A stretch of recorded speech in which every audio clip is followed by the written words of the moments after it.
Ya toh aku mempeleh kisahnya. Hanya telah aku mecak medekan bro, tinggal lem banyak. Meba, pemain kok. Han, lapahnya sudah meandal menampak, ya tinggal pulang. Maka banyu wayah ini medekan apa ngarannya toh? Kada kayu bahari. Ujar nini ko berkisah medekan bahari itu bujuh aja bang bisa kedalaman atau kebanjiran. Cuman kada kayu ini juga. Nang ngannya surutnya lambat, tuh nah. Lawan aku melihat pina aneh bang kayak dah. Itu misalnya yang ibat lambat, surutnya lambat, nah, model kayak ada napakah kita? Tuh misalnya. Nah, aku gini heran juga mana? Amun pada kan sambat patur hujan le. Patia banyunya karo, hibak lawan bulanap. Nah, ya tak. Ujar orang, banyu ini akibat nang bubuhannya nang rakos gitu. Mana bangi hutan tuh nah, hutan. Imbah tuh pulang buahnya tambang kisahnya tuh, itu kisahnya nang tahun nih. Oh berarti enal lah jadi karo dah. Karo mungkin bang, itu nah hujan warak tapi karo. Maka kau medah kena, mun banyu nang karo nang hibak bulan nang itu, bibit benih nang tampakan andalan tuh matai jadinya medah kan. Uyo kami menghidupi pulang. Tuh maksudnya, jadi mah betul teh. Jadi ada lah. Jadi kayaknya nasi buahnya karo kemana ya? Karo lah banyak. Tambang. Itu kemana? Keto lah. Bisa juapang keto. Nah, jadi guru-guru kami itu melajari runut pang. Melajari kene-kene. Jadi mulai dari dasarnya itu adalah semua kejadian yang ada di bumi ini itu takdirnya Allah. Nyata ada. Iya. Sebagai orang beriman tak dia tahu lah. Maulah kalau kuan si pulang-pulang gitu. Jadi kalau ada kebahagiaan, ada bencana, ada kerusakan itu kita yakin dulu kalau itu Allah yang menentukan itu nah. Iya betul. Makanya kayak coba nolah. Ujar orang tuh habari je paguruan ko tidak bakal jatuh daun di sebuah pohon amun kada kehendak Allah Ta'ala. Kayak itu dua bencana. Itu pas jermu tuh, kada manggedohong. Kada kebahagiaan aja, bencana lagi ada Allahnya juga hitungannya. Apakah karena ulah manusia juga. Nah, kita kan bisa juga menentukan ini Allah semata-mata karena kuasa Allah, tapi ada juga oleh tangan manusia gitu. Sebagian orang berpikir melihat bahkan mengalami semua kerusakan ini, khususnya di Kalimantan, ada di kota yang berjuluk kota seribu sungai, di Banjarmasin lah kitanya. Nah itu kan akhir-akhir ini dalam banyu. Sampai wah ini, temanku tuh lah tinggal dalam apa? Hujan sedikit banjir, kayak rutin lah tiap tahun lah, kayak bulan Maulid lah tiap tahun. Rutin benar. Ada terus. Padahal faktanya kan 1000 sungai, artinya banyak sungai. Harusnya sungai itu mengalir di sungai, kada di timbok, kada di halaman rumah warga. Itu loh. Harusnya di sungai, kenapa di timbok banyu. Apalagi di sekitar Banjarmasin tuh tanah gembut. Tanah gembut tuh kayak spon, kayak busa lah. Misalkan kita menumpahkan banyu di lantai, kita andak aja busa. Menyerap aja loh. Itu juga tanah gembut sifatnya. Menyerap air cepat dan banyak. Nah, efektif untuk menyerap banyu lah tanah gembut. Harusnya kan udah banjir, sudah banyak sungai, sudah dikelilingi gembut. Nah, harusnya kan banjir lagi di Banjarmasin. Berarti ada apa lah? Nah, itu masalahnya. Kayak tupang mana ya, jadi kita bingung. Nah, kalau menurut ulun, kayak ini memang bencana itu kan terjadinya ulah tangan manusia. Oh, selain tak di Tuhan kan? Salah satunya itu gitu. Kan kalau dipisahkan menurunkan hujan itu kan berkah itu. Allah menyebutnya begitu. Nah terus ulah tangan manusia ini sejak bahari itu kan orang-orang tua bahari itu sudah memberi penanganan terkait banjir. Salah satunya misalkan mendirikan rumah-rumah panggung. Nah, salah satu fungsi kehebatan orang bahari itu dia kan kenapa rumah panggung? Kan kalau di sini daerah rawa itu rumah panggung itu tanah-tanahnya itu tidak tetap bisa menjadi tanah yang di bawahnya rumah nih, tetap bisa menjadi daerah resapan. Nah, Amun ada enggak? Amun kami nyembet nang tanah bajurang penyebutnya rumah panggung. Berumahannya tinggi. Iya, rumahnya tinggi. Tinggi itu. Berumahan kami nyambut entah. Gimana? Nah, kalau misalkan rumah itu bentuknya panggung kayak itu, Ya. ya memang sudah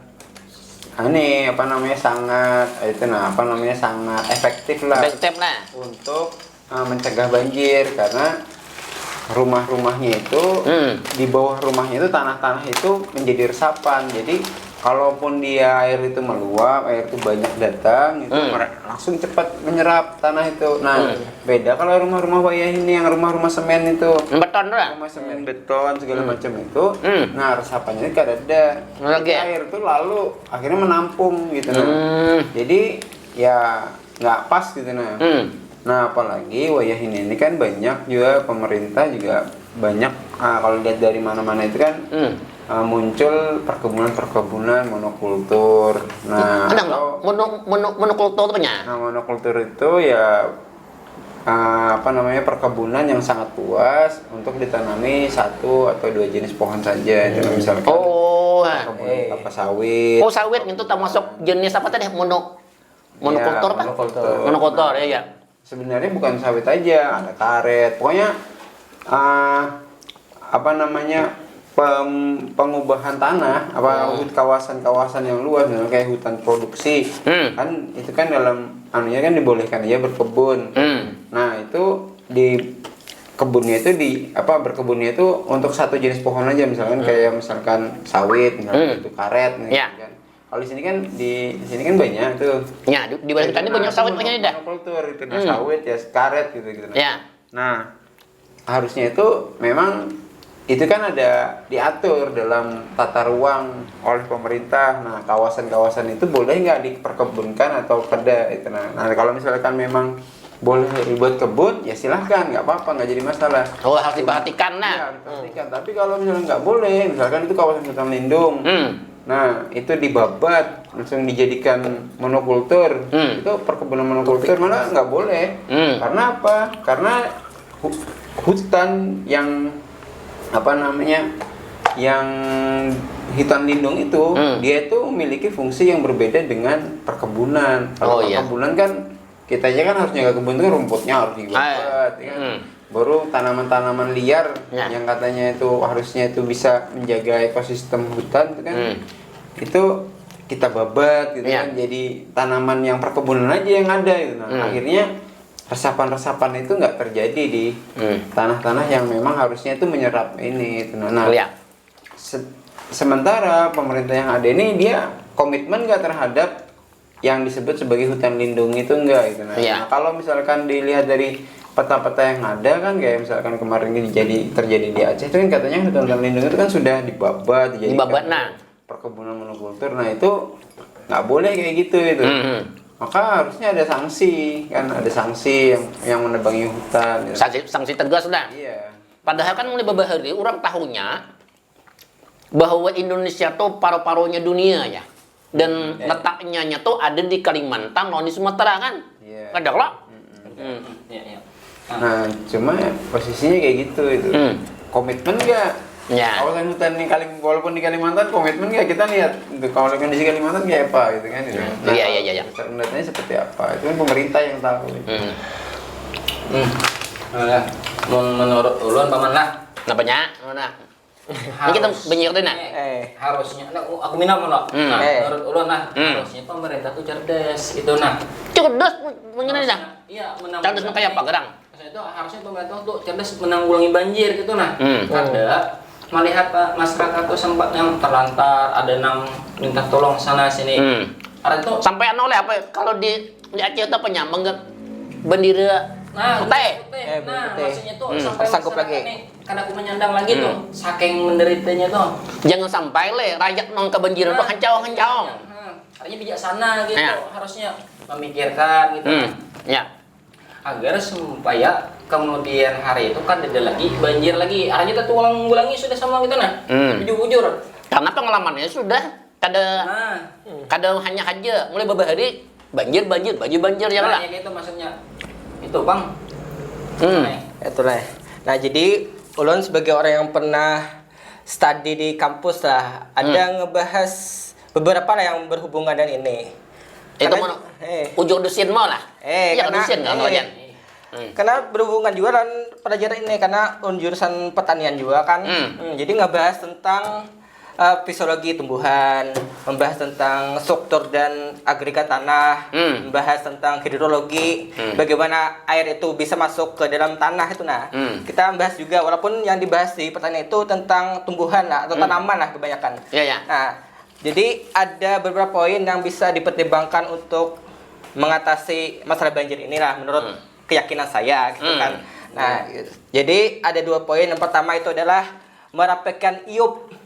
IUP tuh izin usaha pertambangan. Nah, izin usaha pertambangan. Nah, enggak tahu mau ngebegsanya kata-kata ini itu nah. Ya.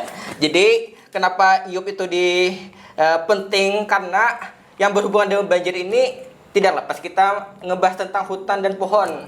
Ya seperti jadi tadi pertambangan tuh nah. Karena fungsi utama pohon selain oksigen itu adalah untuk mengikat dan menyerap air. Ya. Dan juga ada fungsinya itu untuk menahan tanah agar tidak longsor. Nah, kita lihat hutan-hutan itu kan banyak hijau-hijau gitu loh. Ya. Padahal di tanahnya tuh akarnya tuh menyekram gitu nah. Ya. Sekira air yang di hujan tuh cepat masuk ke tanah, sekaligus bisa menahan tanah sekira tidak longsor. Ya. Nah, karena berhubungan dengan hutan, jadi berkepentingan itu para PT-PT perusahaan yang menggunakan hutan tuh nah. Makanya orang yang punya kuasa, punya regulasi, yang punya wewenang untuk mengatur itu harus bisa merapikan IUP itu nah. Lebih selektif lah. Lebih bisa kayak apa supaya kada terlalu hancur hutan itu nah. Iya. Karena ada yang illegal logging istilahnya, ada yang legal cuma nakal ada juga itu. Ya, yang karena rakus tuh bang. Legal padahal ada izinnya cuma ya kita belah lah. Permainan itu nah. Jadi poin pertama itu sistemnya dulu atau dirapikan. Yang pembuat regulasi itu bisa membuat IUP itu dengan baik dan para pengusaha itu harus patuh sama IUP itu. Iya. Kalau ada yang melenceng dicabut aja. Cabut aja. Denda sekalian ya kan lah. Duit jadi bagi lo rakyat. Nah, itu harusnya gitu. Kan ada kok. Nah, jadi poin pertama itu sistemnya dulu. Yang kedua dari segi hilirnya. Ya. Kita tahu kan kota 1000 sungai artinya banyak sungai loh. Semestinya air itu mengalir di sungai. Kada di timbuk-timbuk di halaman rumah warga banjir. Kada semestinya loh banyu di gitu. Nah, berarti ada apa dengan sungai? Nah, harus mengembalikan sungai itu semestinya. Artinya kalau ada sumbat, ada sampah yang menumpuk, dibersihi. Iya, wayah ini mah kan sungai itu banyak yang surut, kada dalam kayak tadi. Ya kan? Nah, mendangkal berarti solusinya ya dikarok. Dikarok oleh pakai apa yang tahu motor yang kenapa jadi surut? Ekskavator, iya kah? Ekskavator. Kenapa jadi surut? Ya banyak sampah yang menumpuk di bawah nah. Kenapa mun wah ini sampah tuh ngeliat kabep laluan, septek kami kita. Kacau sampai rumah tangga nyembet. Jadi masing-masing warga kita juga ada peran lah untuk memperbaiki ekosistem. Salah satunya itu kada buang sampah sembarangan. Nah, lawan ada misalkan tiap rumah itu maulah sumber resapan. Atau biopori. Nah, kalau tiap rumah maulah sumber resapan, jadi kalau ada talang-talang banyu tuh langsung ke dalam banyu, betandak itu nah banyu. Nah, jadi tiap orang itu punya peran masing-masing untuk menjaga ekosistem kita. Nah, itu pang menurut keyakinan ulun. Ya. Lawan juga lah yang kada kalah penting. Aku setuju aja bang Mbakmu tuh. Yang kada kalah penting itu adalah kesadaran. Kesadaran ini. Mun orang kada sadar, tetap kada masih. Kesadaran dari mana? Ya, para pemimpin harus bisa itih dan maitehe. Kada cuma itih aja, maitehe tentang izin IUP tadi. Nah, itu pemerintah harus jeli tuh. Yang kedua juga para ulama tuh harus berani memuhasabah bila ada pemimpin-pemimpin yang mecal, capati disambeti. Pemimpin, jangan sampai ikam kada melaksanakan amanah. Kaina kau ditagih Allah Ta'ala, dicatok malaikat kena di kepala hancur kepala juga mentai dah. Nah, ditagur le. Ditagur bujur-bujur di hadapan itu nah. Itu para ulama tuh biasa Masanya ulama ini sakalinya bepandir medahkan akan didoakan oleh ribuan malaikat itu. Nah, nang ketiga pulang rakyat itu harus juga sadar diri. Sadar diri, kenapa gerang? Membuang sampah jangan pembarengan. Ya kan lah? Ini mentang-mentang bawa warung, pir aja. Mau aku tuh ada tuh sampahnya tuh situ bandak. Rumah di sungai nyaman nimbay. Nyaman nimbay, nah. Nimbay malam pulang. Iya, nah apalagi bisa jadi bencana nang kada habis ini teguran. Jangan-jangan kita banyak lalai terhadap perintah Allah. Ya itu. Berarti muhasabah ini sabarataannya. Sabarataan muhasabah itu. Kenapa gerang maka banjir nang kayak model kayak Rione hataros. Rione kan tiap tahun. Banjir di wadah kita nih kada langganan tenang. Ay apa? Ya menurut aku itu topang udah lah anunya dah. Ya harus muhasabah topang dah. Muhasabah sebagai kita pribadi, sebagai masyarakat atau apik buang sampah pada tempatnya. Nah, kemudian pemerintah juga harus ingat. Ya dah. Itu ada kisahnya dah. Iya, kalau misalkan di dalam Islam itu kan memang nggak cuma itu kan harus mengikuti sistem Islam. Iya. Salah satu yang dicontohkan Nabi kan, Nabi itu pernah membuat hima anak ke Madinah itu kan, membuat kawasan hutan yang nggak boleh diapa-apakan satwanya segala macam itu nggak boleh diburu, nggak boleh kan memang kawasan hutan itu. Dia harusnya kayak gitu tuh. Jadi ada kawasan hutan yang memang hutan lindung yang nggak boleh diapa-apakan untuk resapan. Nah, ini kan semua kan bisa dilihat tuh apa habis segala macam itu sayang gitu. Nah itu, jadi kalau misalkan memang kalau kita lihat dari situ kan ya sayang gitu. Nah kalau ada nabi yang harusnya dijadikan contoh malah kada diasai leh. Kita berharap mudah-mudahan pemimpin kita ini jamu tadi mau meniru apa yang pernah dicontohkan Nabi, bagaimana menanggulangi hal-hal yang membuat kerusakan bagi umat. Mudah-mudahan. Nah, ya kalau ayo dah. Aku tutup aja dah. Iya. Udah. Hari malam nih juga. Malam lagi dah.